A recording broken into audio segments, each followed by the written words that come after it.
Hi everyone, welcome to The Marathon, a show where we get to interview entrepreneurs that are breaking barriers, that are doing it for themselves. The whole purpose of this show is to showcase entrepreneurs and to create a conversation where we have our own narrative as entrepreneurs in terms of supporting each other and to talk about certain things that affect entrepreneurship. It's a marathon, hence the show is called The Marathon. Today we're in the heart of Randburg, where we're interviewing Nthabiseng, the owner and the CEO and the founder of a skin and health treatment salon. Nthabiseng, how are you? I'm well, and you say? I'm great. It's been a minute. How's life? Life is getting there. Life You is gotta getting push. there. You have to. You gotta push. Like it or not. Nice. I like what you're doing. It's Women's Month. This month, you are the first woman that we're interviewing on the show, The Marathon. Yes. Woo! Yeah. Yeah. So how does it feel to be a business owner? It feels good. Mm-hmm.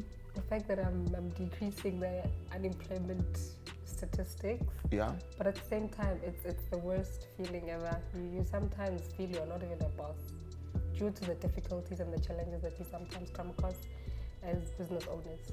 But it's the best feeling ever not to go to work. The whole thing of having to work for someone is exhausting, especially when it's something that you're not passionate about. Yeah. I hate it. But the fact that I wake up and I'm living my passion, I'm living for a purpose, because that's how I feel. I feel I'm living for a purpose, I'm changing lives. Yes. Men, women, girls, young, everyone. You meeting the requirements of everyone, including kids, all of them, teenagers, men, and everyone. How difficult or how easy was it for you to start this business? And, what have been some of the pitfalls that you have learned from starting this business? Because everyone, they think entrepreneurship, it's easy. It's easy, yeah. Like, oh wow, I want to be like Vusi. I'm like, yo, I want to be like you and getting money every month and not to deal with certain factors. Yes, that's true. How was it to start this business?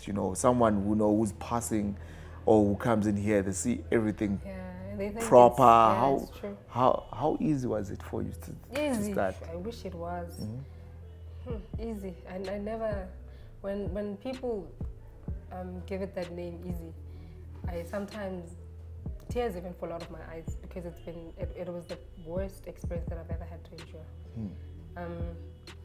For one, finance is always the struggle when starting a business, and with having not to have support at times, the support structure that you sometimes need, if it's not enough, you'll end up feeling like you have baggage to your family, because now here's this dream that you want to build, you want to have this legacy for your kids. I call it my baby. When I was dreaming about this baby of mine, I would sometimes lose sleep because now I'll be sitting down and I'll be like, this is the type of baby I want, from reception to the rooms, to the clients.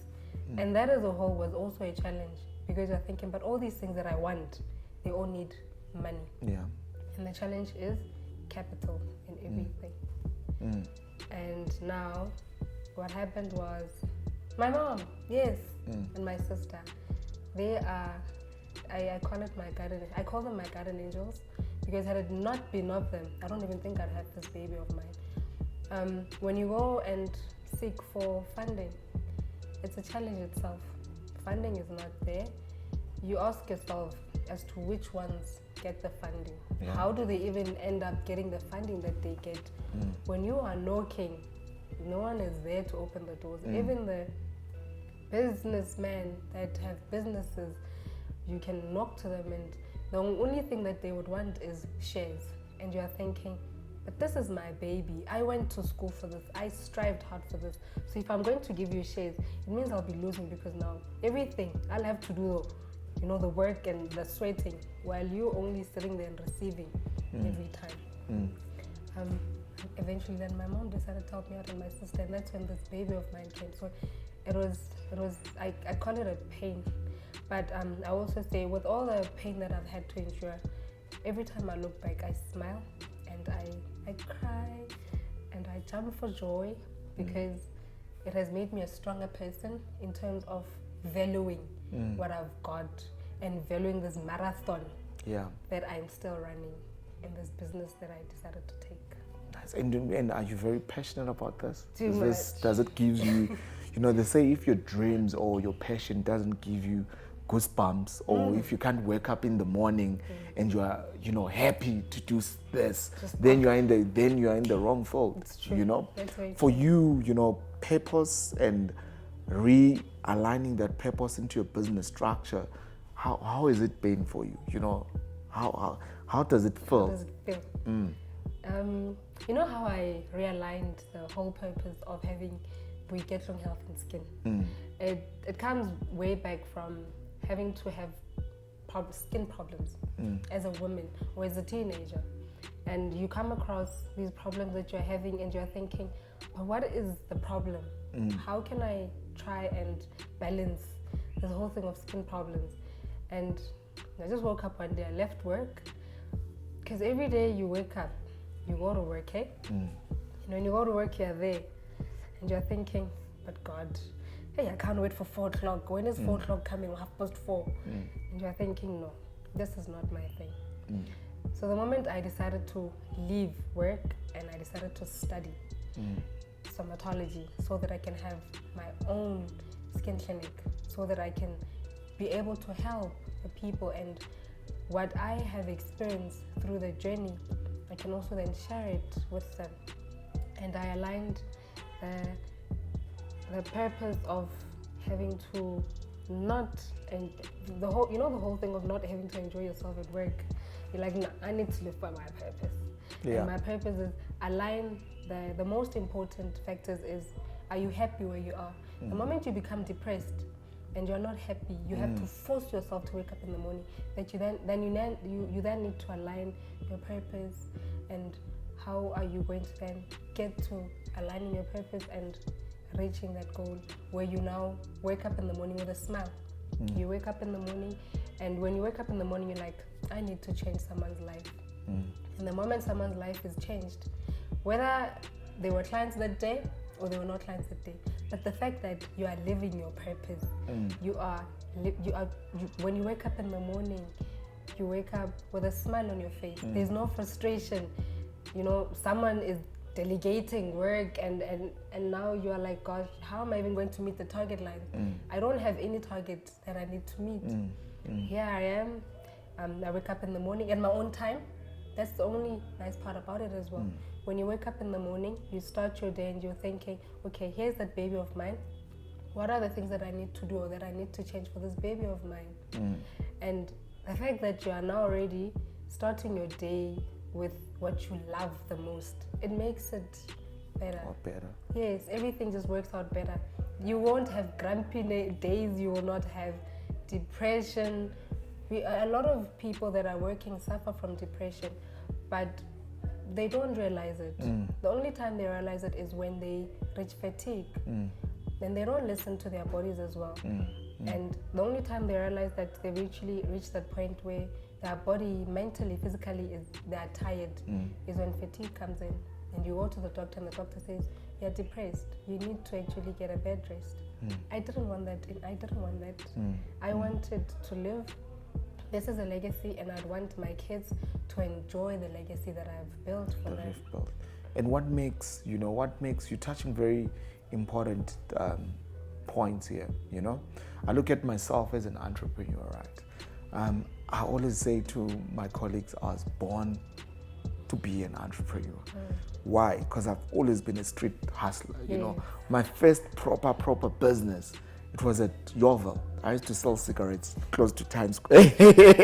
Cigarettes, so that I could raise money and go and look for work and be able to pay my fees. And I was 18, 19, So, but that taught me, taught me a purpose, But I didn't discover that purpose at a young age. I only discovered what I'm supposed to do when I was 21. And then when you were 21, you decide, okay, cool, I want to start a content marketing agency. Everyone is shooting video. Everyone is doing this. And then I was like, you know what? There's a lot of mosquitoes but they all survive.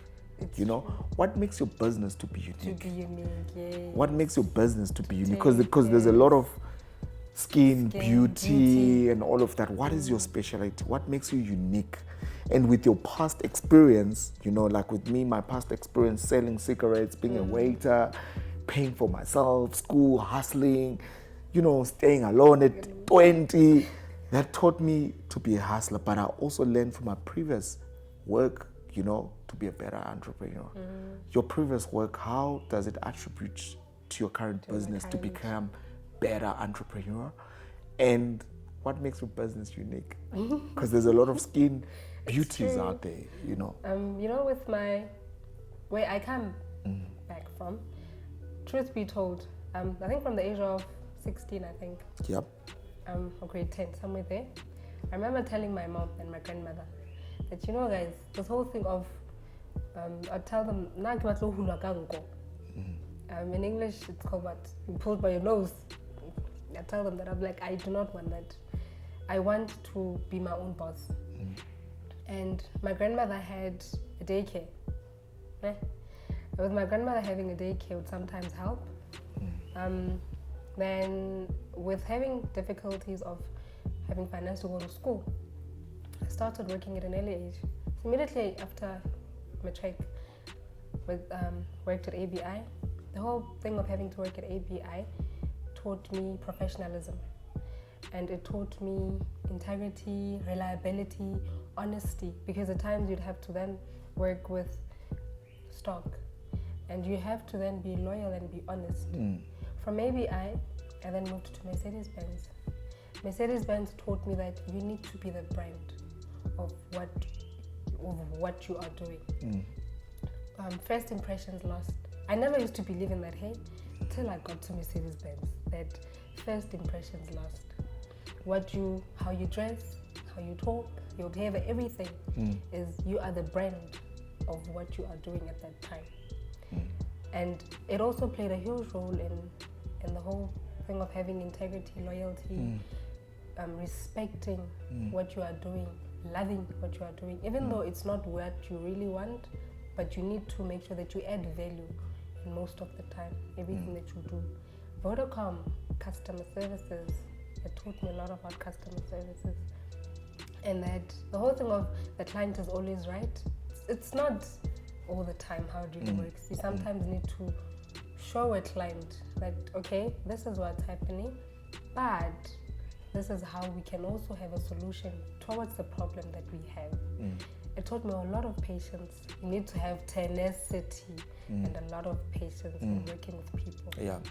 And you always need to be able to humble yourself and be able to be the better person. And it doesn't mean that you are stupid or anything, no. You're becoming a better person so that there's a solution to the problem. Because if you're going to argue with the client, there's not going to be a solution.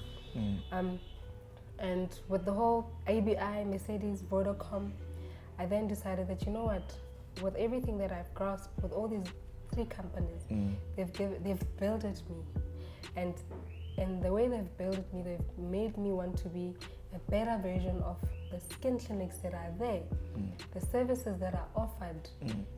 Everything that you do it with love, you do it with patience. And I figured most of the skin clinics that we've got, they are using in-house products. And I wanted a different product. And I ended up then making my own products that are then beneficial to skin. So you'll have your organic, you've got your organic scrubs, you'll then have your cream that I mix. Yes, it changes color after being mixed, but the fact that the clients get the required changes on their skin, it's a bonus for me. So that is what makes it sparkle, what makes it super special about the fact that I mix my own products. And they sometimes leave what they are using and they'll be like, you know what, I am tired, I've been using these products, but there's no change on my skin. And when they come, you give them your personal touch, and after giving them your personal touch, meaning your personal touch is from you giving them your treatment, and then it's the product. So everything is Boiketlong, you know, when they get in. There should be no, the whole thing of, you know, please go to another shop and get your cleanser, get your toner, get your this. No, everything is Boiketlong. When you get to Boiketlong, you don't need to go elsewhere. You'll get everything at Boiketlong. Be it your cleanser, be it your body lotion, be it your face moisturizer, everything. Your scrubs, we mix. Everything is here. You don't need to then go out and, get in-house products because those are expensive. When you make your research about them, they'll tell you that in order for you to get the products, you need about 24,000.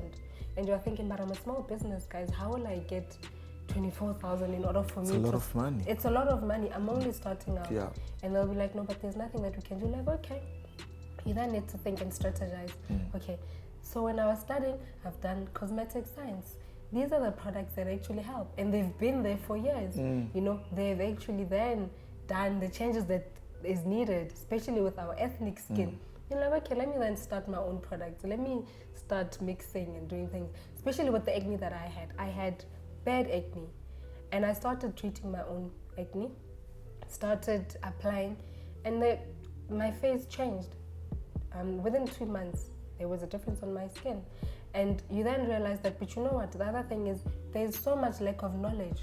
And every time the clients come, you then teach a client that, guys, what you internalize, what you feed your body, what you feed your mind will be the outcome of your skin, which is what a lot of people do not know. Truthfully, I also did not know that until I decided to register and go to school. That whatever you internalize your body is the outcome of your skin. And with the lack of knowledge that a lot of people have, be it men and women, they don't know that stress, it also causes problems on your skin. What you eat, the whole thing of not taking care of your spiritual well-being, your holistic well-being, and your physical and your mental, that as a whole affects your skin. Your skin will look dull. It's lack of knowledge that a lot of people don't know. So when you come to Boiketlong, we give you a whole well-being of having to teach you more. That's what makes it unique. Nice. And as a woman, starting a business, or as an entrepreneur starting a business, what are some of the challenges that you're faced? I'll give you an example. With us, we've had some issues where, you find with our own communities, so-called support black business. But you find when it comes to a black-owned business, the real share or the real value, it's never given.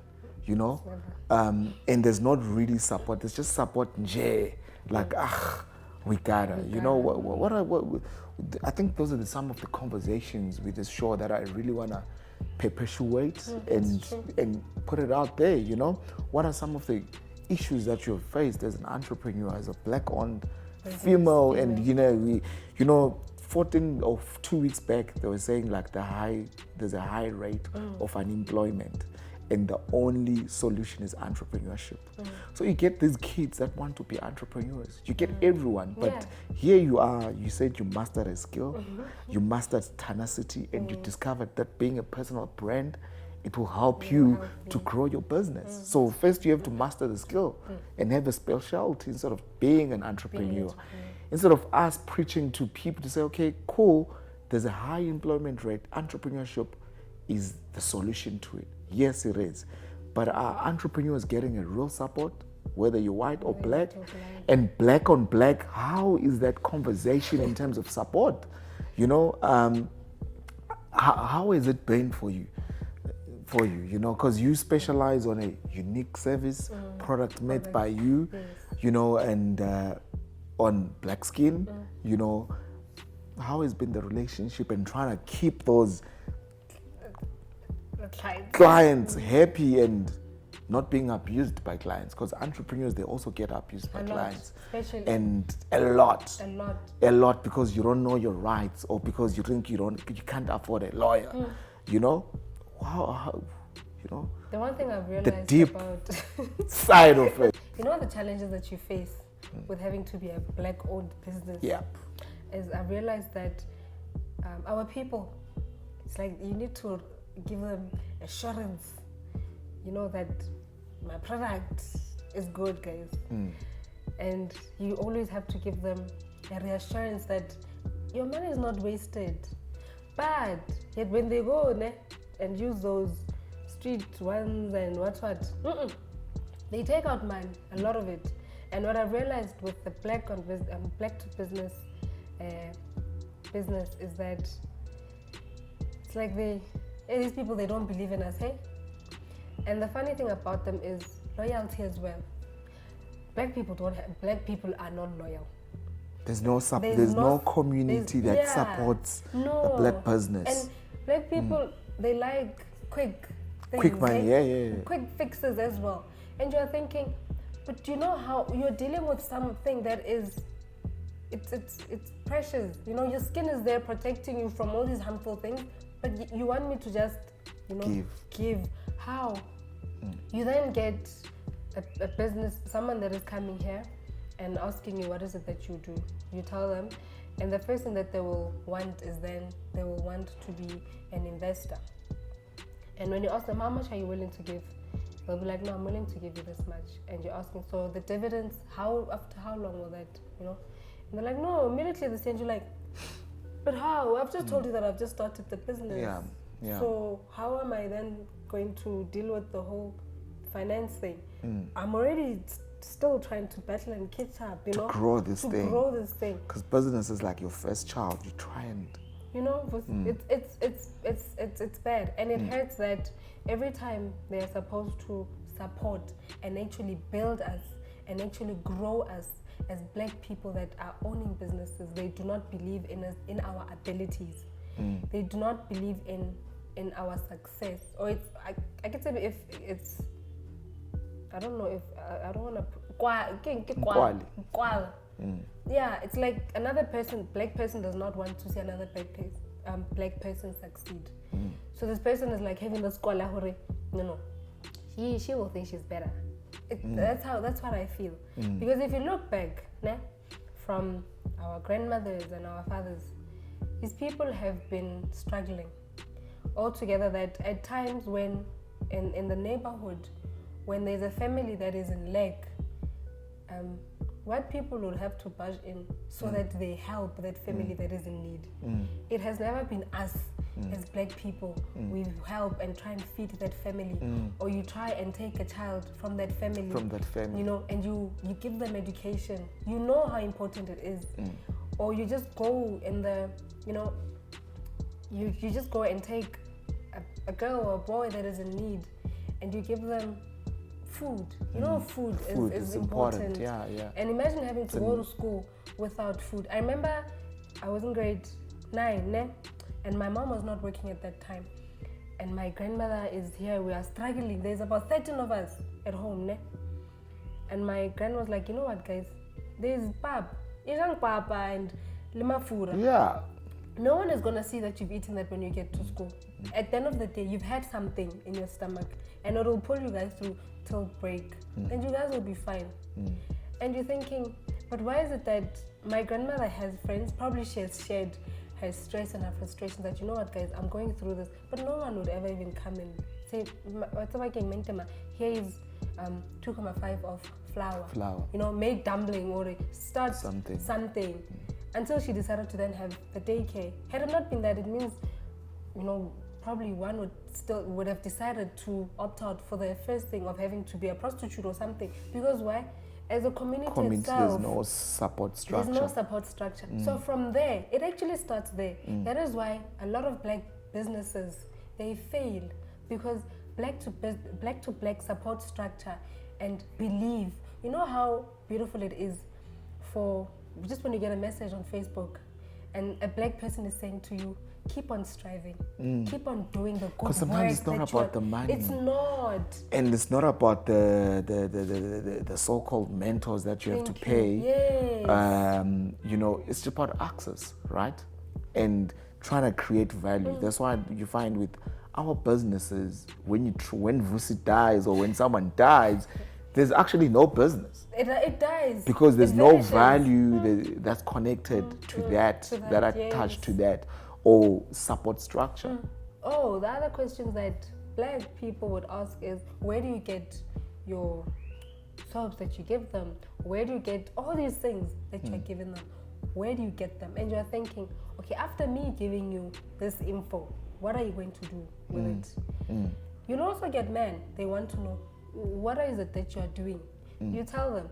They want to know, what is it that you are using? And you're thinking, but guys, with these questions that you're asking me, are you guys going to benefit anything? You are here to get help.